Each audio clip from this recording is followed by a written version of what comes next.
So I mean, it's great to come down, just have a walk around the estate, Central Hill, when a few more people are out and about, just talk to them, and it's obvious that there's a lot of love for this place. But there doesn't seem to be a discussion about what the long-term vision is, what people are trying to achieve. And my experience of working in development and construction is that really you want to try and build consensus and have a conversation about what the vision is and what benefits things bring. The housing problem in London and across the UK is so acute.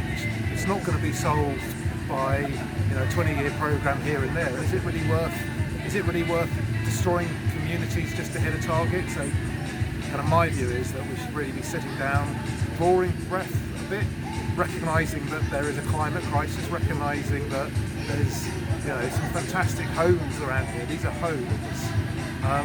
And there's lots of mature trees, there's lots of green space.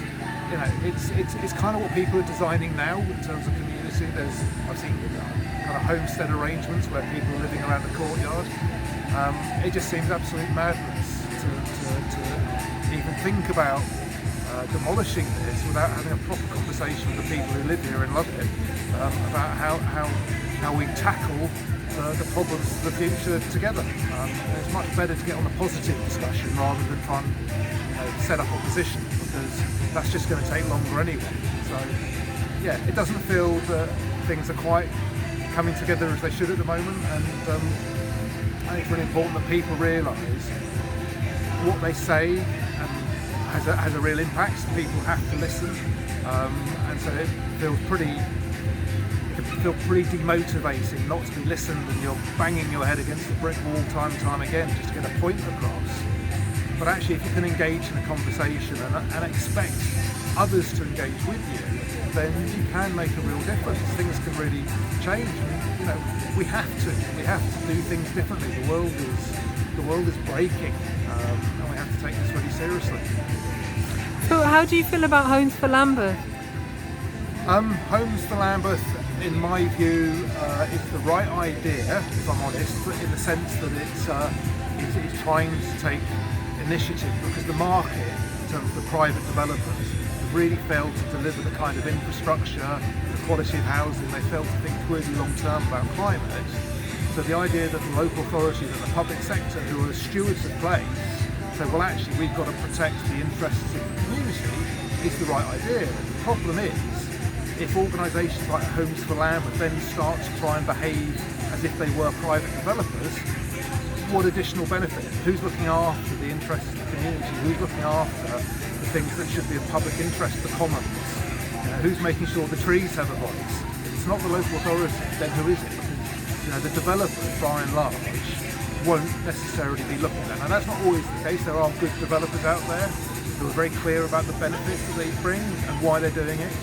But again, just walking around today, and I've seen people from Homes for Lambeth and some of the material, there doesn't seem to be a very clear reason behind what they're doing other than aiming towards hitting housing targets. And that's not enough. That's not enough to justify the demolition of all of this over a 20-year period.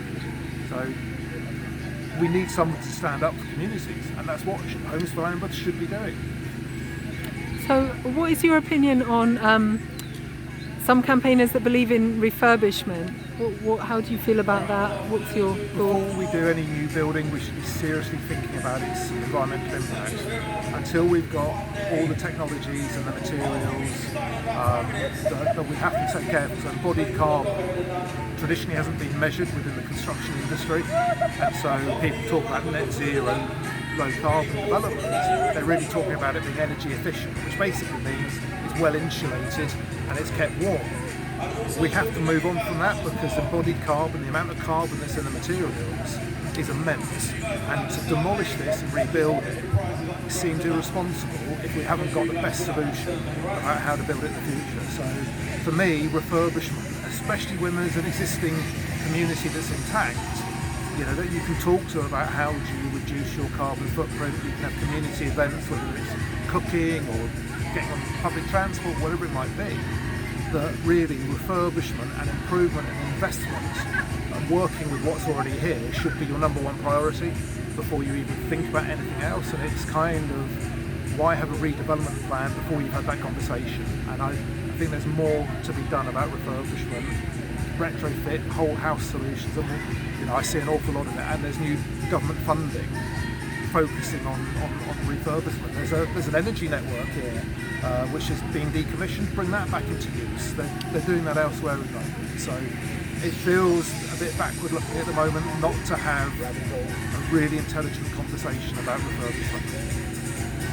Thank you.